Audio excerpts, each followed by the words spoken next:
Assalamualaikum warahmatullahi wabarakatuh. Halo, perkenalkan, saya Ausi. Nah, pada pertemuan kali ini kalian akan belajar bersama saya. Nah, pada pertemuan kali ini tema yang akan kita bahas yaitu perkembangan awal kehidupan masyarakat kulit putih di Australia. Nah, seperti apa ya pembahasannya? Yuk mari kita simak. Sampai pada abad ke-16, wilayah benua Australia masih belum diketahui dengan pasti oleh bangsa-bangsa Eropa. Hal ini bisa dilihat dari peta-peta yang mereka buat. Keberadaan Australia dalam peta-peta yang dibuat oleh orang Eropa baru tercantum pada peta yang diterbitkan di Amsterdam dalam tahun 1594. Dalam peta ini, di ujung selatan digambarkan daratan yang sangat luas dan diberi nama Terra Australis. Pada tanggal 23 Agustus tahun 1770, James Cook berhasil mendarat di pantai timur Australia. Di daerah yang kemudian diberi nama New South Wales ini, James Cook menancapkan bendera Inggris sebagai tanda klaim kepemilikan Inggris atas New South Wales. Keberanian Cook mengklaim New South Wales ini sebagai milik Inggris didasarkan pada suatu pandangan bahwa daerah ini akan memberikan harapan kehidupan yang cerah di kemudian hari. Alasan bagi pembentukan koloni Inggris di New South Wales ini adalah kebutuhan angkat tempat pembuangan narapidana di Inggris, terutama sesudah Amerika Serikat memperoleh kemerdekaannya. Masalah narapidana ini berkaitan dengan kondisi masyarakat yang buruk pada waktu itu di Inggris, terutama pada pengangguran, kemiskinan, dan kejahatan. Kemudian, mengenai motif yang mendorong pemerintah Inggris membangun koloni di New South Wales, ada beberapa teori yang dikembangkan. Nah, pada pembahasan kali ini akan dibahas oleh Reni Nursilawati. Nah, kita simak yuk penjelasannya. Assalamualaikum warahmatullahi wabarakatuh. Saya Reni Nursilawati. Di sini akan menjelaskan tentang pembahasan materi yang pertama, yaitu teori-teori tentang motivasi pembentukan koloni Inggris di New South Wales. Nah, jika kita lihat pada peta berikut ini, New South Wales yaitu berada di sini ya. Nah, bisa dilihat. Oke, bangsa Australia yang dominan berkulit putih serta memiliki sosial, budaya, dan politik berlatar belakang Inggris yang tergolong barat bermula dari koloni Inggris yang pada tahun 1786 diberi nama New South Wales oleh James Cook.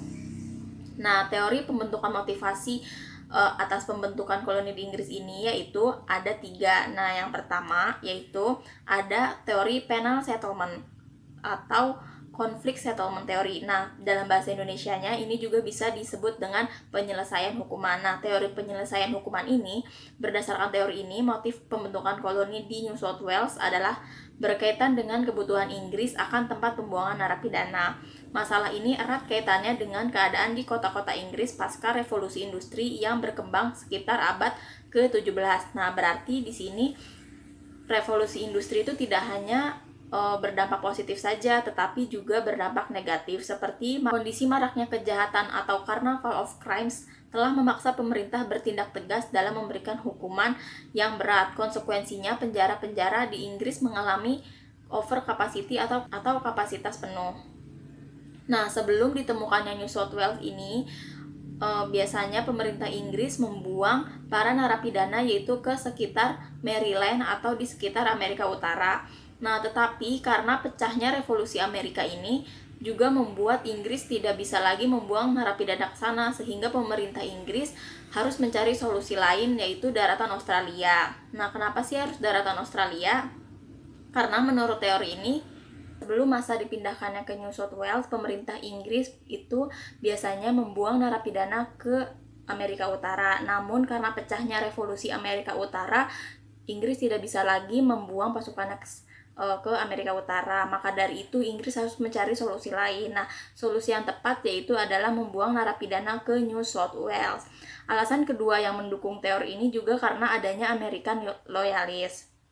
Nah, American Loyalists ini yaitu merupakan warga negara Inggris yang menjadi koloni di Amerika namun masih setia kepada Ratu Inggris dan tidak mendukung kepada kemerdekaan Amerika itu sendiri. Nah, namun setelah pecahnya revolusi Amerika, maka American Loyalists ini dipaksa untuk pulang ke negaranya sendiri yaitu Inggris. Nah, karena kepulangan American Loyalis ini menimbulkan masalah yang lebih besar lagi di Inggris seperti pengangguran juga lebih banyak dan kejahatan kriminal lainnya. Maka dari itu akhirnya diputuskan Untuk itu, Australia dianggap sebagai solusi pengganti yang tepat untuk membuang narapidana selain Amerika tadi. Akhirnya, pada tahun 1786, Kabinet William Pitt memutuskan untuk membuka koloni bagi narapidana di New South Wales. Sehubungan dengan keputusan pemerintah ini, Raja George III pada tanggal 22 Januari 1787 menyatakan kepada Parlemen Inggris bahwa pemerintah telah menyusun rencana, yaitu to remove the inconvenience which arose from the crowded state of the Gauls in the different part of kingdom. Jadi, di sini jelas bahwa pemindahan narapidana dari Inggris ataupun pemindahan koloni American loyalis itu yaitu karena adanya hasrat Inggris untuk menempatkan mereka di tempat lain tetapi masih dalam satu kerajaan, yaitu masih di bawah kerajaan Inggris. Nah, teori yang kedua yaitu ada teori naval supplies atau maritime base, atau dalam bahasa Indonesianya yaitu kebutuhan untuk base camp maritim, yaitu atau tempat penempatan kapal-kapal Inggris. Nah, teori ini dikemukakan oleh para sejarawan yang menolak pendapat bahwa motif pembentukan koloni di New South Wales mata-mata didorong oleh kebutuhan akan tempat pembuangan narapidana tadi saja, tetapi menurut sejarawan yang mendukung teori ini yaitu karena adanya kepentingan Inggris untuk menyediakan persinggahan dan pangkalan pasukan kapal-kapal Inggris yang melintasi Samudra Hindia dan juga Samudra Pasifik. Nah, kemudian pada teori yang ketiga yaitu swing to the east. Nah, menurut sejarawan Inggris C.K. Gorner, pembuangan koloni di New South Wales merupakan bagian dari a swing to the east in imperial development in the late 18th century. Dengan ungkapan tersebut, Gorner mau menjelaskan perubahan strategi ekspansi bangsa Eropa, khususnya Inggris dan Prancis, yang mulai mengalihkan politiknya ke wilayah timur, khususnya India dan wilayah-wilayah di Asia lainnya, setelah sekian lama mengeruk keuntungan di Amerika. Nah, selain ketiga teori tersebut, adapun pembahasan selanjutnya yaitu akan dijelaskan oleh Azahra Laila Daniarti. Terima kasih. Izin memperkenalkan diri, nama saya Azahra Laila Daniarti. Di sini saya akan membahas materi yang kedua mengenai perkembangan pada masa 4 gubernur pertama di Australia. Yang pertama, pada masa Arthur Phillip. Arthur Phillip merupakan orang yang dipercayai oleh Raja George III. Ia adalah pembangun negara Eropa di wilayah yang sebelumnya tidak ada peradaban. Phillips adalah orang yang optimis dan tidak pernah ragu akan masa depannya. Arthur Phillips tiba di Botany Bay pada tanggal 18 Januari 1788. Arthur Phillips mengatakan bahwa wilayah Botany Bay tidak cocok dijadikan pemukiman. Karena tanahnya yang tidak subur, banyak rawa, serta sumber air yang tidak mencukupi, dan sering terjadinya banjir, maka ketika sampai Botany Bay pada siang hari, Arthur Phillips langsung mengecek ke wilayah Port Jackson yang sudah ditandai dalam peta yang dibuat oleh James Cook. Setelah membangun Port Jackson, Phillips langsung mengirimkan sejumlah orang ke Norfolk Island dengan kapal suplainya di bawah komando Kapten V.J. King. Serta Phillips mengatakan bahwa tempat ini akan menjadi wilayah yang cocok untuk para narapidana yang diperintahkan untuk menanam kapas, rami, jagung, dan makanan lainnya. Sejak awal bermukim, Phillips mengatakan telah banyak mengalami kesulitan, terutama di bagian makanan. Selain masalah pangan, juga yang dihadapi oleh pihak koloni adalah masalah sandang. Ketika sampai di Botany Bay, banyak orang aborigin mendekat dan membawa senjata, tetapi ketika diminta, senjata tersebut diberikannya kepada pihak koloni. Pada pertemuan awal ini memang tidak ada perselisihan antara kulit putih dengan aborigin. Phillips mengatakan bahwa pihak aborigin tidak memakai pakaian sehelai pun, tetapi dihiasi dengan gambar mereka serta hiasan manik-manik di lehernya. Orang-orang aborigin juga sering mengunjungi pemukiman kulit putih di Port Jackson karena mereka ingin tahu bagaimana cara memasak daging dengan air mendidih dan bumbu-bumbu. Meskipun pada awal pemerintahan Arthur Phillips mengalami kesulitan, namun pada tahun terakhir kepemimpinan Arthur Phillips terlihat cukup adanya kemajuan. Arthur Phillips mengakhiri masa tugasnya pada tahun 1792 dengan alasan penyakit perut yang kronis. Yang kedua, pada masa pemerintahan Gubernur Mayor Francis Gross dan datangnya John Hunter. Pengganti Arthur Phillips merupakan John Hunter yang tiba pada tahun 1795. Keterlambatan ini memberikan peluang kepada para perwira-perwira senior di New South Wales Corps untuk menguasai koloni dengan pangkat letnan gubernur. Serta Mayor Francis Gross menjadi letnan gubernur pertama di New South Wales. Pada masa pemerintahan, Gross mengeluarkan kebijakan-kebijakan antara lain, yaitu membagi-bagikan tanah dengan cakupan jumlah yang sangat luas kepada para perwira New South Wales, berikut dengan tenaga kerja, suplai makanan, serta peralatannya. Kebijakan Gross yang kedua yaitu mendorong perwira New South Wales Corps untuk melakukan monopoli perdagangan. Pengganti Arthur Phillips yaitu John Hunter yang baru tiba pada tahun 1795. Langkah awal yang dilakukan oleh Hunter sebagai gubernur adalah berusaha menentang pertumbuhan kekuasaan para perwira perdagangan dan menertibkan lalu lintas perdagangan rum atau sejenis minuman keras. Sebagai upaya untuk mengatasi pertentangan yang lebih parah, akhirnya pemerintah Inggris menarik Hunter kembali ke Inggris. Dan pada tahun 1800 akhirnya John Hunter digantikan oleh Phillips Gidley King. Selanjutnya yang ketiga yaitu pada masa Gubernur Phillips Gidley King. King sendiri menguasai pemerintahan pada tahun 1800 hingga 1806. Yang keempat pada masa Gubernur William Pitt. William Pitt tiba di New South Wales pada tahun 1806. Kebijakan Pitt yang cenderung keras dan ingin secepatnya menyelesaikan masalah rum justru berakibat fatal, yang dimana Blake mengalami pertengkaran dengan para perwira, terutama John MacArthur, dengan puncaknya ditandai dengan Rum Rebellion yang terjadi pada tanggal 26 Januari 1808. Pada peristiwa tersebut, Mayor George Johnson memimpin pasukan New South Wales, menangkap dan memenjarakan Gubernur Blake, sehingga menjadikan dirinya sebagai pemimpin New South Wales sebelum digantikan oleh Kolonel Patterson yang datang dari Vance Demons Land.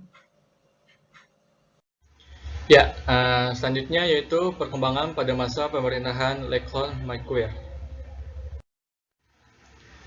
Nah, sebelum diangkatnya Lachlan Macquarie sebagai gubernur di New South Wales, sebelumnya terjadi permasalahan yang tak kunjung selesai di koloni New South Wales. Nah, pemerintah Inggris ini mengambil tindakan tegas untuk mengatasi kemelut, meningkatkan moral para kolonis, menghentikan lalu lintas rum, dan merestorasi ketenangan di koloni. Nah, pemerintah Inggris mengangkat Lachlan Macquarie sebagai gubernur New South Wales untuk mengatasi hal tersebut. Nah, si Macquarie ini datang lengkap dengan pasukan Resimen 73 dari Angkatan Inggris pada tanggal 1 Januari 1810. Tindakan awal yang dilakukan Macquarie sebagai gubernur yaitu ia memerintahkan kepada semua anggota New South Wales Corps untuk mendaftarkan diri dan kemudian untuk dipulangkan kembali ke Inggris. Nah, bagi yang menolak diperbolehkan tinggal di koloni dengan syarat yaitu dengan melepas dinas militernya. Dengan kebijakan ini berarti secara tidak langsung New South Wales Corps telah dibubarkan. Nah, setelah menyelesaikan permasalahan di New South Wales Corps, Macquarie memulai langkah pembangunan koloni, pembenahan aspek moral dan keagamaan, penataan kehidupan sosial, pembangunan dan prasarana umum, serta pembangunan ekonomi di koloni. Selain itu, eksplorasi koloni ke pedalaman terus ditingkatkan. Nah, sampai masa jabatannya berakhir, Lachlan Macquarie ini berhasil menjadi gubernur tersukses dalam membangun koloni di New South Wales ini. Hal ini ditandai dengan tercapainya kemajuan di berbagai bidang kehidupan secara signifikan. Salah satu kunci sukses Macquarie ini sebagai gubernur di samping sikap kepemimpinan dan kecerdasannya adalah latar belakang dia yang berasal dari Angkatan Darat. Dan dengan dilengkapi pasukan yang kuat, sehingga mampu mengatasi masalah New South Wales Corps ini. Hal ini berbeda dengan gubernur-gubernur sebelumnya yang berasal dari Angkatan Laut dan datang tanpa pasukan. Di tangan Lachlan McCure ini, akhirnya perseteruan antara perwira New South Wales versus gubernur sebelumnya berakhir. Yang keempat, dampak pertemuan penduduk asli dengan pendatang baru terhadap kehidupan masyarakat penduduk asli. Nah, kedatangan bangsa Inggris di Australia ini membawa dampak terhadap kelangsungan hidup suku aborigin, yaitu mengakibatkan penduduk asli Australia terdesak dan tersisih. Akibatnya, sampai sekarang, suku asli menjadi bangsa minoritas di negerinya sendiri dan terancam punah. Selain itu, kedatangan Inggris juga membawa dampak pada bidang-bidang lainnya. Nah, yang pertama yaitu ada dampak kesehatan.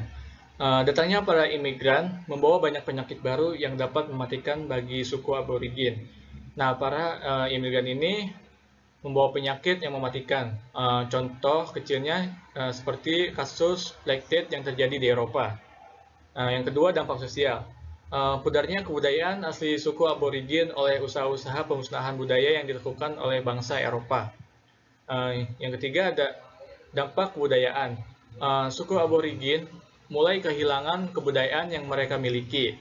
Hal ini dikarenakan telah adanya kebudayaan baru yang masuk dari bangsa Eropa, sehingga menyingkirkan kebudayaan asli atau dari pribumi yang berada di Australia. Yang keempat, pola konsumsi yang berubah. Dampak lainnya yaitu pola konsumsi. Dengan adanya makanan yang baru yang masuk, seperti gandum dan gula yang dibawa oleh pendatang, membuat suku aborigin sulit beradaptasi dengan bahan makanan tersebut, sehingga kondisi kesehatan mereka cenderung memburuk karena tidak terbiasa dengan makanan tersebut.